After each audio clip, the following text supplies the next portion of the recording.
ऋतु कोहली हैं, कह रही हैं कि इनका 8-9 लोगों का संयुक्त परिवार है और ये अकेली खाना बनाती हैं।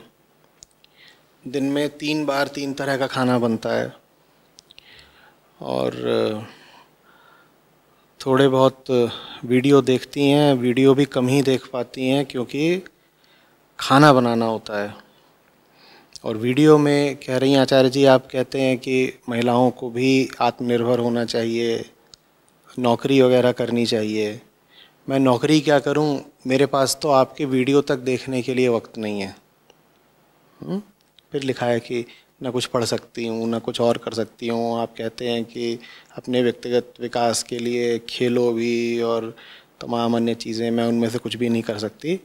और ले दे के करती क्या है उसके बारे में उन्होंने लिखा है कि खाना बनाती हैं काफ़ी, क्योंकि परिवार काफ़ी बड़ा है, अलग अलग तरीके के खानों की ज़रूरत पड़ती है, वो भी दिन में 3 बार। तो ये दिन में 8-10 घंटे रसोई में ही रहती हैं। यहाँ तक हुआ। फिर आगे कह रही हैं ये मुद्दा मैंने घर वालों के आगे उठाया आपका वीडियो देख करके। आप बोल रहे हैं कि भाई महिलाओं को सिर्फ ऐसे ही रसोई वगैरह तक सीमित नहीं रह जाना चाहिए। तो ये बात मैंने घर वालों से भी बोली, तो घर वालों ने मुझे समझाया है कि सबसे बड़ा धर्म होता है सेवा, और तुम तो सेवा करती रहो और सेवा करते करते ही तुमको मुक्ति प्राप्त हो जाएगी। तो आचार्य जी, फिर सेवा ही करती रहूं, आपके वीडियो वगैरह भी देखने की क्या ज़रूरत है, और बाकी नौकरी वोकरी तो सब बहुत पीछे हो गई। नहीं, सेवा तो ठीक है, पर किसकी सेवा?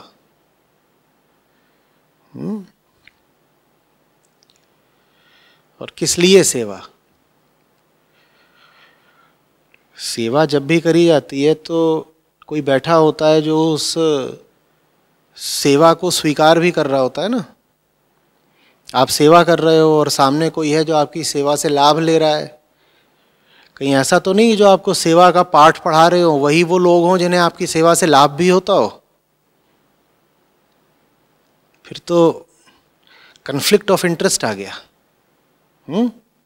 COI, the one encouraging you towards service is also the recipient of the service। जो आपको बार बार बोल रहा है सेवा करो सेवा करो, वो ऐसे इशारा कर करके ये भी बता रहा है मेरी सेवा करो मेरी सेवा करो। तो अगर सेवा से ही मुक्ति मिल जानी है तो फिर ठीक है, जाइए बाहर। इतने अनाथ घूम रहे हैं, बेघर घूम रहे हैं, बेसहारे घूम रहे हैं, सड़कों पर पशु हैं, वो सब कहीं ज़्यादा कमज़ोर और दुखद स्थिति में हैं, उनको आपकी सेवा की ज़्यादा ज़रूरत है। आप उनकी सेवा क्यों नहीं करती? महिलाओं को जो भी लोग ये बताते हैं कि महिला के लिए तो सबसे बड़ा धर्म यही है कि वो सेवा में रत रहे, मैं उनकी बात से सहमत हो सकता हूं। लेकिन फिर जो सबसे ज़्यादा दीन है, दुर्बल है और दुखी है, महिला को उसकी सेवा करने दीजिए ना, अपनी सेवा काहे को करवा रहे हैं?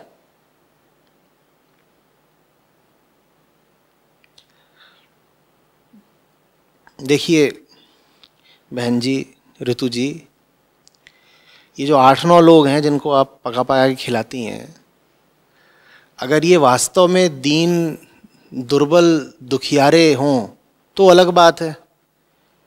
ये 8-9 सब छोटे छोटे बच्चे हों, अलग बात है कि भाई बेचारे इतने छोटे छोटे हैं, इतने छोटे छोटे हैं। घर में 9 बच्चे हैं और आप माता जी हैं, तो आपको इन 9 के लिए पका के खिलाना ही पड़ेगा, नहीं तो भूखे मर जाएंगे। तो फिर कोई बात नहीं, उनको आप पका के खिलाती रहिए, फिर मैं कुछ नहीं कहूँगा। या कि ये 9 के 9 सब ऐसे हों कि एकदम रोगी हैं, एकदम वृद्ध हैं और बीमार हैं, तो भी मैं कुछ नहीं कहूँगा, आप इनकी सेवा करिए, इन्हें पकाए खिलाते रहिए, क्योंकि इन्हें बहुत ज़रूरत है कि आप इनकी सेवा करें। पर ये 9 लोग कौन है? कहीं हट्टे कट्टे मुस्टंडे तो नहीं है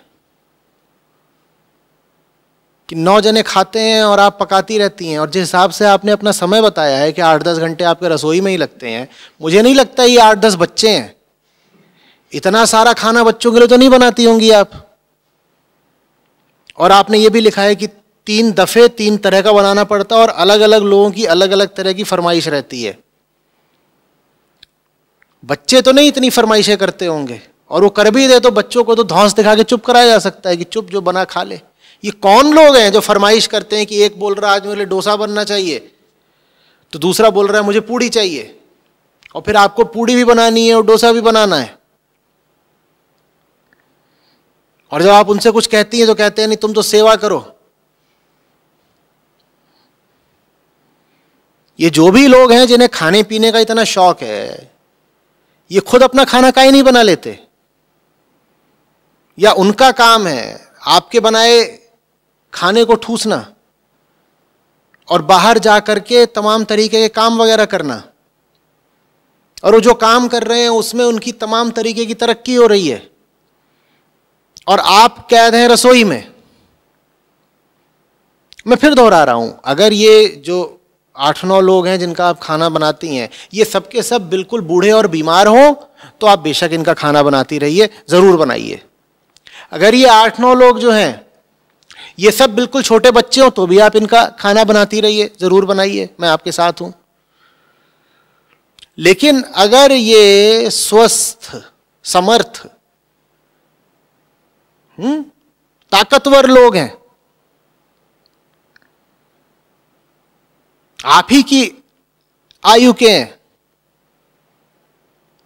या आपसे कम आयु के हैं, जवान लोग हैं, तो ये कैसी व्यवस्था है और कैसा न्याय है कि आपको इतना भी समय नहीं दिया जा रहा है कि आप किताबों के साथ दिन के घंटे 2 घंटे गुजार लें, कि आप अखबार पढ़ लें, कि कोई आप ज्ञानवर्धक वीडियो देख लें,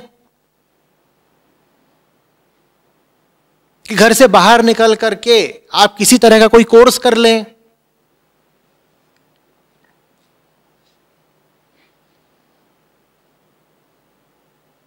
कि आप कोई पार्ट टाइम, अंशकालिक ही सही, छोटी मोटी नौकरी कर लें, आपको समय नहीं दिया जा रहा। ये कौन सी सेवा करवाई जा रही है आपसे? और जैसे आपका धर्म है उनकी सेवा करना, उनका धर्म नहीं है आपकी सेवा करना। या महिलाओं और पुरुषों के लिए धर्म भी अलग अलग हो जाता है कि पुरुष का काम है ठूसना, यह धर्म है उसके लिए कि जितना ठूसेगा उतना मोक्ष की ओर बढ़ेगा, और महिला का काम है ठुसाना, कि जितना पका पका खिलाएगी उतना मुक्ति पाएगी।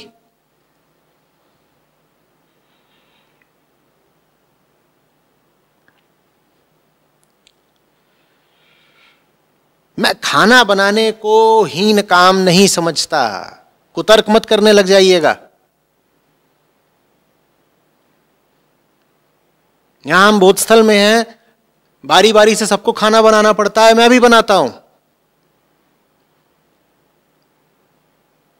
जब शरीर भोजन से ही चलना है तो भोजन बनाना कोई हीन या नीच काम कैसे हो सकता है? मुझे आपके भोजन बनाने पर आपत्ति नहीं है, मुझे आपत्ति इस पर है कि व्यवस्था कैसी है।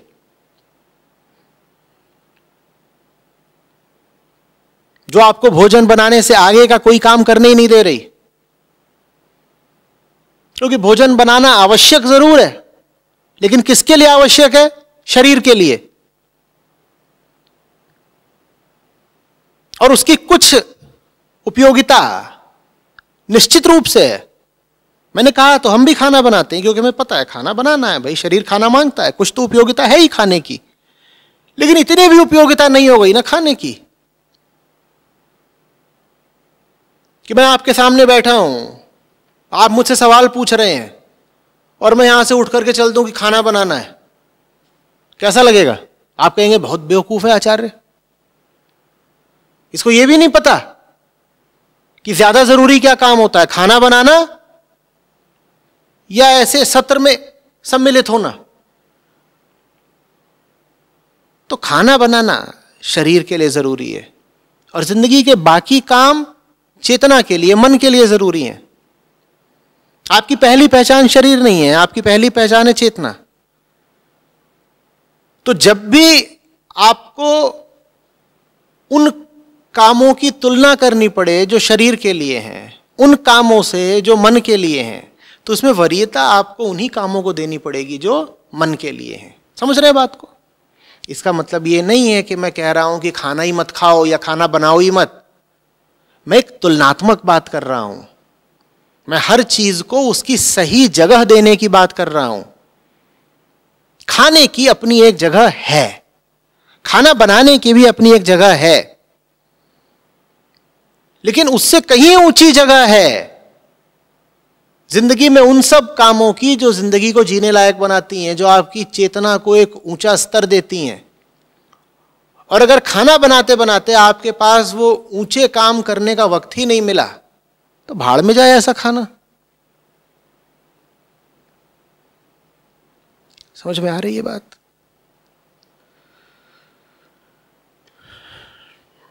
घर में जरा बैठक बुलाइए जिसमें कुछ न्याय की और ईमानदारी की बात हो और पूछिए कि कितने लोग यहां पर ऐसे हैं जो इतने कमजोर हैं और इतने बीमार हैं कि रसोई में प्रवेश ही नहीं कर सकते। और अगर आपके अलावा 2-4 लोग ऐसे हैं जिन्हें खाना बनाना आता है या खाना बनाना सीख सकते हैं, तो फिर खाना सबको बारी बारी से बनाना चाहिए, ताकि आपके ऊपर से इस काम का बोझ थोड़ा कम हो। आप भी बनाइए, दूसरे लोग भी बनाएं। यही उचित और न्यायपूर्ण बात है। और फिर आपका जो समय बचे वो आपको सोने में और हो हल्ले में और गॉसिप में नहीं बिताना है। वो समय आपको अपने व्यक्तिगत और आंतरिक विकास के लिए इस्तेमाल करना है। ठीक है ऋतु जी?